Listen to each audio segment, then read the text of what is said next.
Well, is it time to stop the war on drugs? Something a bit different for you today. An ethical debate as two Christians with very different perspectives on the criminalisation of drug use join me. Peter Hitchens is a columnist for the Mail on Sunday and an outspoken critic of the UK's approach to drug law. His 2012 book, The War We Never Fought, The British Establishment's Surrender to Drugs, argues that an increasingly liberal attitude towards drug use and prosecution in the UK has led to serious problems, especially in the widespread use of cannabis. And he contends the UK never really waged a war on drugs, and it's only through much harsher punishment that the war on drugs can be successful. Christina Dent is the founder of End It for Good, which advocates for decriminalising drug use. Christina is a lifelong politically conservative Christian in the USA, but has had a radical change of mind after witnessing firsthand the effect of criminalisation on drug addicts. And she says that criminalisation doesn't work, but merely perpetuates a vicious circle. So I'm looking forward to getting into this topic today, one we haven't ever tackled on Unbelievable before. First of all, welcome, Peter, back to the programme. Looking forward to hearing what you have to say to Christina today, who we'll meet in a moment. It could be argued that you've sometimes been seen as a contrarian, not my words, but those of others. And you have, of course, just recently been quite vocal in your criticism of the government's lockdown strategy as well. Just before we get into the issue under discussion today, what are some of your main concerns on the lockdown strategy as it stands at the moment? Oh, well, if we're discussing that, I think there's a grave danger in crashing the economy. Of destroying the lives, prosperity and happiness of very large numbers of people for the foreseeable future and doing grave damage to our society. And if we were faced with something to which this was a proportionate response, I'd be happier. But it seems to me that it is a very considerable overreaction by government to a problem which could be dealt with by more rational and restrained action, as is being undertaken in Sweden. So fundamentally, I think that it's just a mistake. I do hugely object to being referred to as a contrarian, which makes it sound as if I take positions I take as some sort of game or for fun. I take positions I take because my conscience impels me to take them. And I absolutely promise you that if I had joined the consensus choir on this issue, as in many others, it would have had no effect on my career. My employers wouldn't have taken me to one side and said, could you be a bit more noisy or anything of that kind. I do it despite the fact that it tends to earn me a great deal of abuse and I get hosed down with slime on social media. I do it because it seems to me to be true. And as you will know, truth is another name for God. And I stick with that. I think that if it seems to you to be true, then you have to say it. Now, the same is true on the drugs issue. I don't think that any of the arguments for legalization stand up to serious examination. And I have not called for harsher punishments, as you said in your introduction. I've called simply for the use of the existing laws in this country, which have been on the statute books since 1971, to deter the use of drugs. And that's all. It's nothing to do with harsher punishment. Okay. Well, thank you. Let's hear a bit from you, Christina. You got in touch with me suggesting this topic, which we don't normally do on the show, but I thought it would be an interesting one, especially given your background. You say you're a conservative Christian, but in this respect, at least, quite different to most conservative Christians in Bible Belt America that I know. So what actually led to your change of mind in this particular area? Yeah, I had a very radical change of mind. I'm an evangelical Christian, politically conservative. I live in Mississippi and work in Mississippi, which consistently ranks as the most religious conservative state in the United States. And I supported the drug war for most of my life. And I just thought, lock people up. They broke the law. It's just the right way to handle that. And what really changed my mind was meeting a woman named Joanne, and meeting her and getting to know her set me on a journey that ended up changing my mind. She had struggled with addiction for many years, and her son was placed in foster care when he was born because she had used drugs prenatally, which is not healthy, of course. And we became his foster family. And so I brought him to his first visit with her and met a woman there who was not at all like the woman that I was expecting to meet. I was expecting to meet someone who was very much not like me. And what I met was a woman who met me in the parking lot, running across the parking lot with tears streaming down her face, covering her little baby with kisses. And I did not know anything about addiction at this point. It had never come close to me before. And I just thought moms who would use drugs while they were pregnant must not love their children. And so the more that I got to know Joanne, the more I saw she's a mom like me. She loves her son just as much as I love my 3 little boys. What she's struggling with is a complex health crisis. It's just not a criminal justice crisis. It is not a criminal justice issue. And that really shook me, because I knew that we were putting women like Joanne in prison every day in Mississippi. Mississippi has the 2nd highest incarceration rate in the country. The United States has by far the highest incarceration rate in the world. Mississippi is not a place where we are soft on drug laws. We have very high incarceration rates, and lots of fallout from that in our families and communities, negative fallout from that. And so I wanted to know, how can we actually reduce drug harms? And that has become my North Star for figuring out what I think the best policy is moving forward with drugs, is what actually reduces societal drug harms. And so I backed into legalization as the best way that I think that actually what does that. So I didn't come at it from, I think drugs should be legalized, now let's figure out how we can make that work. I went on the journey to learn, how can we actually have less harm from drugs? And the conclusion that I came to was the best way to reduce drug harms across society, not just for the person who's using, but for their families, for the broader community who's not using, is actually to bring them back into a legal market. And we can talk more about why I think that actually is going to make life in our world a whole lot better than it is right now. But that's the journey that led me into changing my mind. Yeah. What led you to write the book, Peter, back in 2012? And do you think the situation is fundamentally the same as it stands with the current approach to drug abuse and so on? Well, I mean, I don't claim as much knowledge of the situation in the United States as I do in Britain. And the process of the collapsing and abandonment of the laws, particularly against marijuana in the United States, has been different from that in Britain. But I wrote the book because I was tired of people, particularly people in public life and journalism and politics, saying things which were blatantly untrue, such as there is a war against drugs, it is unfairly criminalizing young people, it is like prohibition, it has failed, therefore the only thing we can do is to abandon it.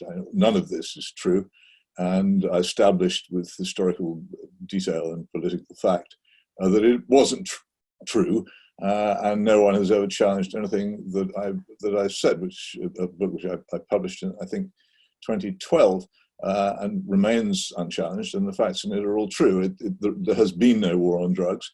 Marijuana has been effectively de facto decriminalized in the United Kingdom, and I might add in most states of the United States, though there it's been achieved under the fantasy of medical marijuana.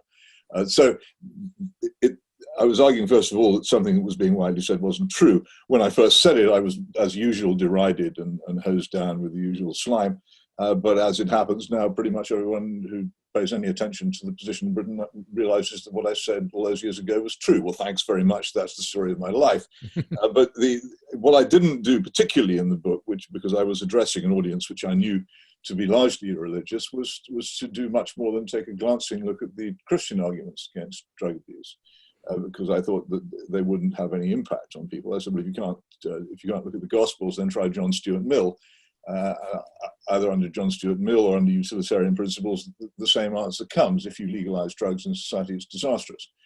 But from a Christian point of view, one has to say, first of all, that the service of God is perfect freedom, that God has given us the senses which we possess and the bodies that we possess in trust to use as we should and as we know we should, and that the use of drugs to numb the mind, to change the perception of the truth about the universe, is obviously in itself throwing in the face of God gifts which have been given. And the other thing that it does in many, many cases, and this is a particular tragedy which happens, is grievously to harm the parents of those who take drugs and damage themselves. The enormous, appalling family crises and tragedies which happen when one member of a family becomes a drug abuser are astonishingly miserable, and I hear so many of them all the time. And the other thing we do is we as Christians, we take responsibility for our own actions. And the whole argument about addiction, which is a fantasy without any hard scientific basis, the whole argument about addiction is an argument about personal responsibility. When we say that somebody who takes drugs is addicted, we classify them as a victim of some sort of medical complaint. I promise you, people who have cancer would love to be able to give it up, but they can't. Drug abusers all can, and many of them do. And this pursuit of a medical fantasy that people are compelled to take drugs is an absurdity. Okay. The arguments for legalization, none of them stand up. And oddly enough, the success of the legalization campaign, both in Canada and in several states in the United States, has shown this. Far from making the drug more easily controlled and resulting in lower strengths and all that sort of stuff, the legalization in Canada and Colorado particularly has done nothing of the kind, because the illegal market continues to flourish, and so of course do the gangs which are involved. But all these claims that are made for it are simply demonstrably false. So I don't think that there is either a responsible utilitarian or a decent Christian argument for this. Well, let's hear some responses, at least from Christina. There's lots to respond to potentially there, Christina. I mean, first of all, I suppose it's worth clearing up. I'm assuming, as a Christian yourself, you're not pro drug use per se. Right. You're not saying Yes. you want people to have free access to No. drugs because you think it's a great idea. So what is it you're saying? What is it what are your reasons for decriminalizing drug use? Yeah, so I think that's one point to make, is that there's a difference between what I do myself. I've never used an illegal drug. I don't drink alcohol. I've never smoked a cigarette. Like, I have no interest in drugs or drug use of any kind. My interest is in people, and that's why I'm interested in this, because really how we handle drugs is all about how we handle people. And so that's a distinction that I had to make in my mind. Was, there's a lot of things that I don't agree with that people engage in, that I also don't think they should be put in prison for.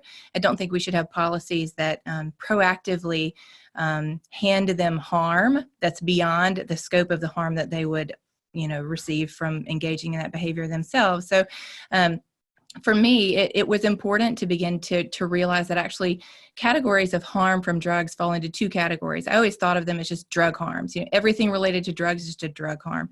But really, harms come in two categories. One, from the substances themselves, which can do very real damage to your body.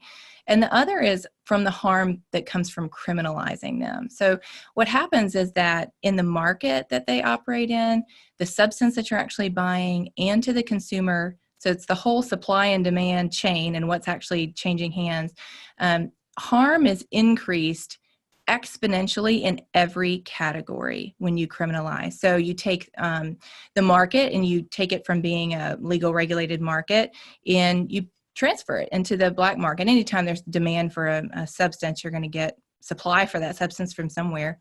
And so you have lots of extra crime. Do you think that it is analogous to Prohibition era in America, where obviously alcohol was prohibited, was made illegal, and then you got the rise of the cartels and those the Al Capones and so on who But it just isn't. Justin. But why not? Why do you? I mean, obviously, Christine does think that it's analogous. I know everything she says. I mean, I don't doubt her sincerity and her goodness as a person, but everything she says is straight out of the playbook of the drug legalization campaigners. I've heard it all before issuing from their lips, and these people are actually, in most cases, billionaires seeking to replace big tobacco as the biggest. Well, I'm not, Peter, so you got to respond to me as myself, because I'm not one of them. I haven't once interrupted you, Christina. They seek to replace big tobacco as the biggest killers for profit who ever existed on the planet, but they kill by a different method. They kill by destroying the mind rather than the body. But this is an enormous, extremely well-financed campaign. Examine the campaign for Proposition 64 in California and see what kind of people are involved in pursuing this cause, and you will see who you are helping. And if I don't actually see why any Christian should want to help such people in the objective that they have. And while they are still prevented from doing what they seek to do, I think we should do everything we can to prevent them. Also, this word criminalize, the taking and the possession of these drugs is illegal. That's one of the main differences with alcohol prohibition. The possession of alcohol was never prohibited under alcohol prohibition, a law which is barely enforced in most jurisdictions anyway. But the point about it is this: if you actually enforce a law, against the possession of marijuana, the drug on which I concentrate in these matters, because it is so widely used and because so many people foolishly use it. If you pursue a policy of actually penalizing people under the law for possessing it, then the use of it declines. And the particular jurisdictions where this is established are in Japan and South Korea, both of which have absolutely refused to join in the funky hippiedom of the rest of the advanced world and continue to prosecute possession. Now, what happens is, of course, that people who are arrested are not immediately thrown into prison for 500 years. They're warned by the police not to do it again. And if they do it again, then they are indeed punished. That's the way in which criminal law is enforced, and it works.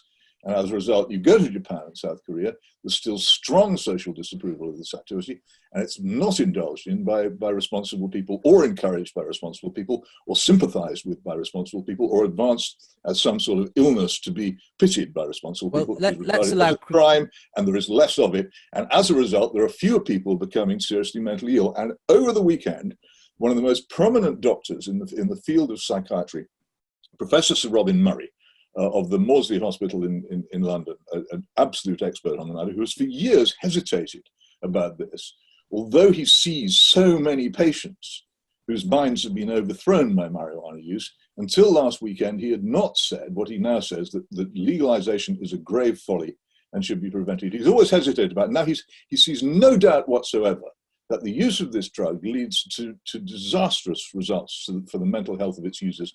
And the only way of discouraging this is the law. And that is a vital moment, it seems to me, in this issue. People should pay attention to people like Robin. I'd be interested in your response to this, Christina. To what I mean, because I was out in California last summer, and what was interesting to me was to see the number of shops selling pot and marijuana and so on, because I think it was legalized for recreational use back in 2016 there, and in a number of other states as well, not just for medicinal use. What's your analysis of what that has led to? Peter obviously believes that legalization, whether de facto by simply not prosecuting or making it legal outright, is not good, and you see the effects of what marijuana does to people. What's your opinion on all of that? Well, I think you would have to, I think one of the things that people are very concerned about is that if you legalize it, it's going to greatly increase use. And of course, then you get, added harms from, more people using it. And what it seems like from Canada legalizing, from states here that have legalized, is that their adult use does tick up some, usually less than 2 percentage points, sometimes within a percentage point. So you're not getting a lot of increase in adult use, but you're getting, in almost all the states that have done it, you're getting a decrease in youth usage. That same thing has happened in Canada. Their lower teenage years of youth use, which is where we would be very concerned about that, have dropped almost in half since they legalized nationwide in 2018. What I think people need to think about is there are pros and cons on both sides. So yes, there's some cons to legalizing. It makes it accessible to people over 21. There are going to be some people that use it that would not have otherwise. And I think why I can't continue to support that, and I absolutely respect Peter's, what he said earlier about his conscience does not allow him to support legalizing it. My conscience does not allow me to support continuing to criminalize it because of the massive amount of harm that's happening. All of the people who are being killed in violence related to the underground market, they're not just people who are involved in the underground market. They are people that are living in our inner cities where gang violence is racking their neighborhoods, and they're not involved in it, but they're getting caught in the crossfire of that. There are people dying. Mexico's had 150,000 murders from organized crime since they ramped up their drug war in 2006. You have all of this market harm. Then you have what actually happens to the substance itself when you take it out of regulation and you put it into whatever anybody wants to sell you in a bag. So here in the United States, we're in a huge overdose crisis. It's really important to understand where those overdoses are coming from. So in 2018, we had 46,800 people that died of an opioid overdose. But if you look down, our own CDC, our Center for Disease Control, their own numbers show that 79% of people who died of an opioid overdose had heroin or fentanyl in their systems.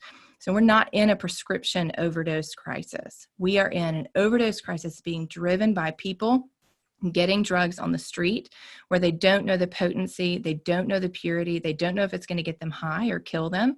And that's what you have in an underground market. You don't have any kind of regulatory control over that substance, what people are actually getting. So you have all of these people who are dying of preventable overdoses, all of this market violence that's happening. And then you have what happens to consumers when you criminalize what is a complex health issue.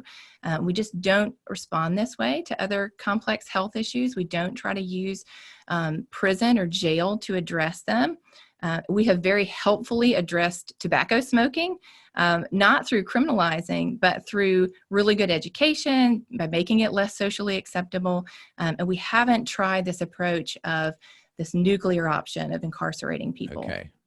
Okay. Yes, Peter, plenty to respond to there. I'm sure you'd like to make a few things. What I notice about my opponents in this is they never actually listen to anything that I say.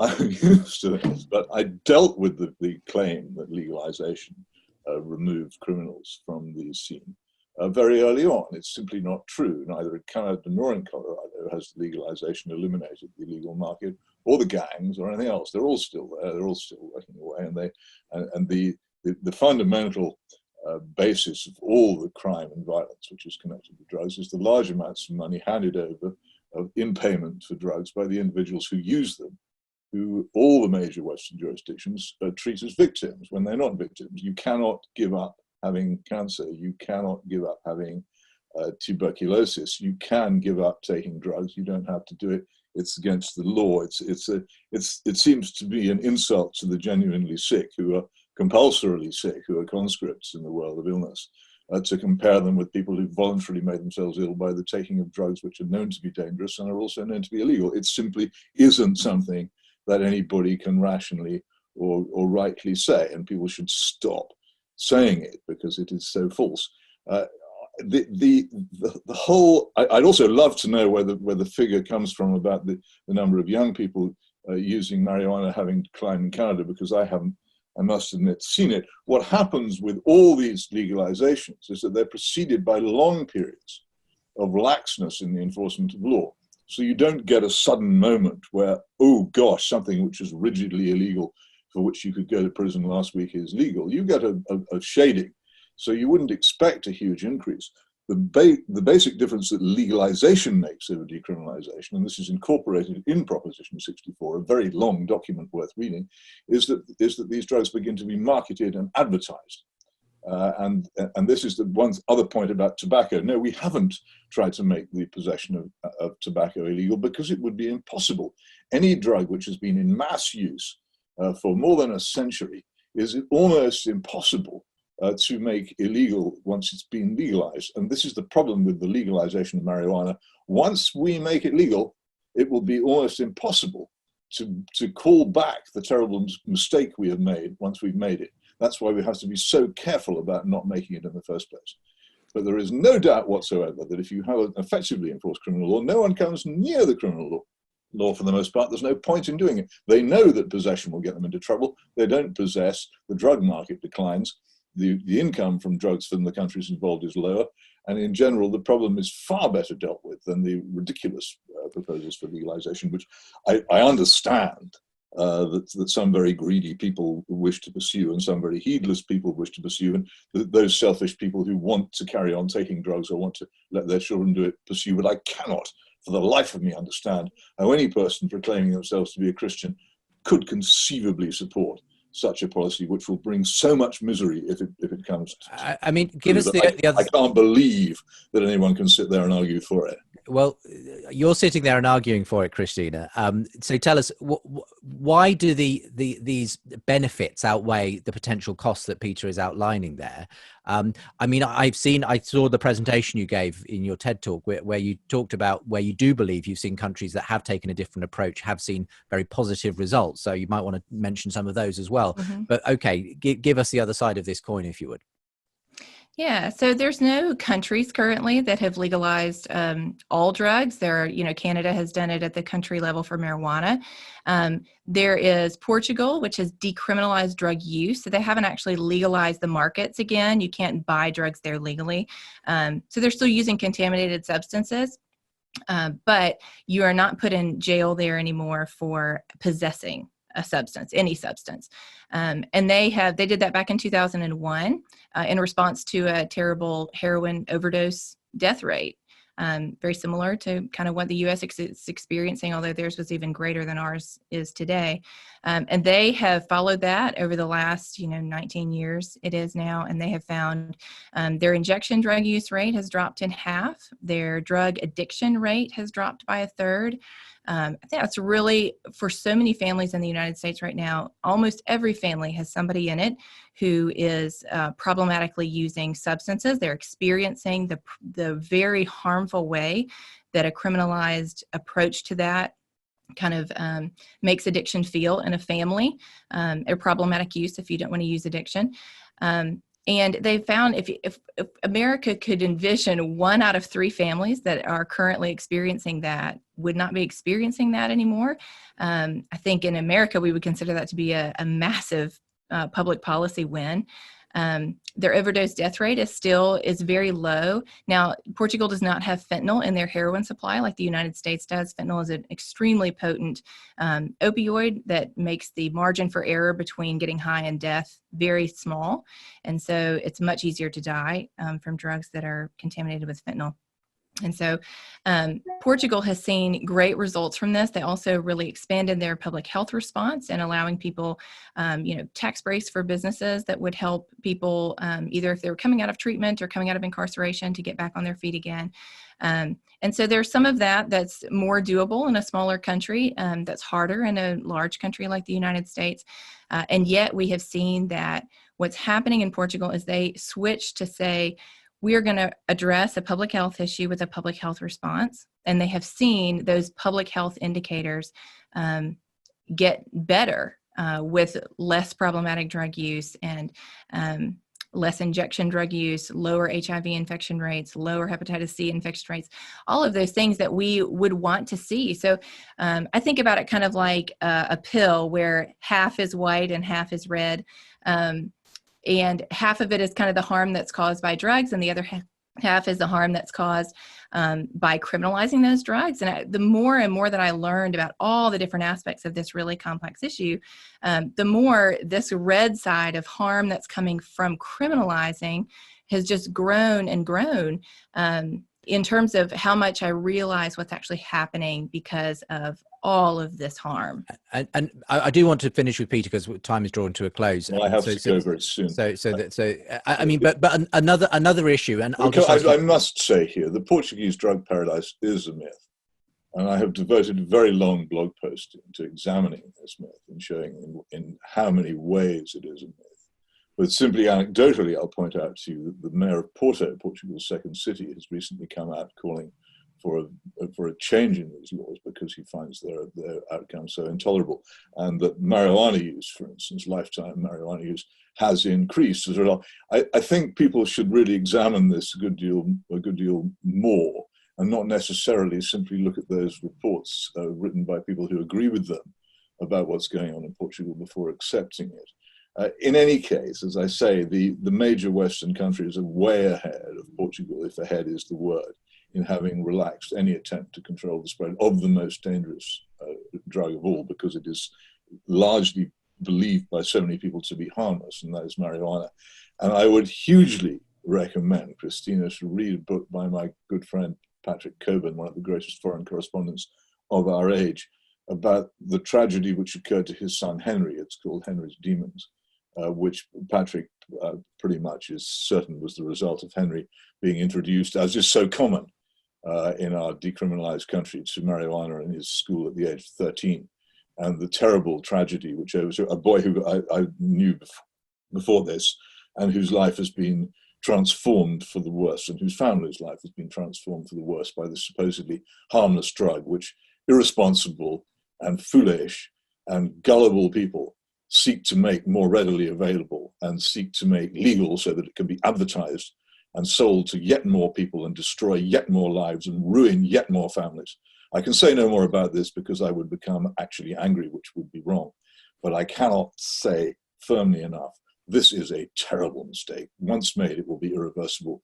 Those who are involved in helping to make it should very seriously examine their consciences before they take a step further. And at that point, I must leave you. Well, thank you very much for joining us on the Thank line you. today, Peter. Appreciate your involvement. Christina, thank you also for being with us today. I did just want to give you an opportunity, though, as Peter has said at the outset, that he feels this just isn't an option for a Christian. Well, why do you feel that, in the long term, actually, this is the Christian response as far as you're concerned? So I think, when I look at, can I support policies that are causing death to thousands and tens of thousands of people every year, that they continue through preventable overdoses, through the harms of the black market, through the disruption and destabilization of families through the process of incarceration. When I look at somebody like Joanne and I see what could have happened to her if she had been put in prison instead of getting treatment. She's doing great today. She's been 4 years sober. She's a wonderful mom to her little boy. She regained custody of him. She works full time with other people who are trying to get sober. She has had a great outcome. That could only happen because she's not sitting in prison. Nikki is mom very much like Joanne. Her son was also put in foster care with some friends of ours. But Nikki was prosecuted for her prenatal drug use, and she is 2.5 years into a 15-year prison sentence in Mississippi right now for that. That story of Nikki is happening to thousands and thousands of people, just in the United States, much less all the way around the world. And when I look at that, when I weigh those things, I can say, you know what? We live in a broken world with broken people with potentially harmful substances that absolutely can do a great deal of harm to people's lives. So I want to handle those substances in the way that is least likely to cause harm. Put them behind a counter where there's age restrictions on it. Educate people, but don't cause unnecessary death and destruction of life by trying to force people out of using them. And we know that it doesn't work. Almost half of Americans have used marijuana in their lifetime. So the criminalization of marijuana has not worked in keeping people from trying it. And it hasn't kept them from using it, whether or not it's legal. It appears that pretty much everybody who wanted to be using it is using it even when it's illegal, even in states like ours where it is prosecuted relatively harshly. And I just think, when we compare those things, I've read a lot. I've read everything that I could in my journey to make up my own mind about this. And I certainly would not have started an organization if I didn't believe very firmly that I actually think this is one of the big blind spots of our generation and one of the greatest policy levers of our time to decrease unnecessary death and destruction and really increase the opportunity to save lives. And as somebody who's pro-life, that's really important to me. And the opportunity to increase the opportunity to thrive for people around the world. And that is absolutely something that I can support as a Christian, as conservative, and as a mom. Thank you very much for joining us as well, Christina, on the program today. You can find out more about Peter Hitchens at his blog, The Mail on Sunday. That's hitchensblog.mailonsunday.co.uk. And for Christina, it's enditforgood.com if you want to find out more about the work of End It for Good. I'll make sure there are links from today's show and your podcast as well, wherever you're listening or watching today's program. But for the moment, Peter and Christina, thank you very much for joining me.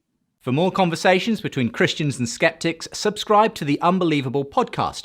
And for more updates and bonus content, sign up to the Unbelievable newsletter.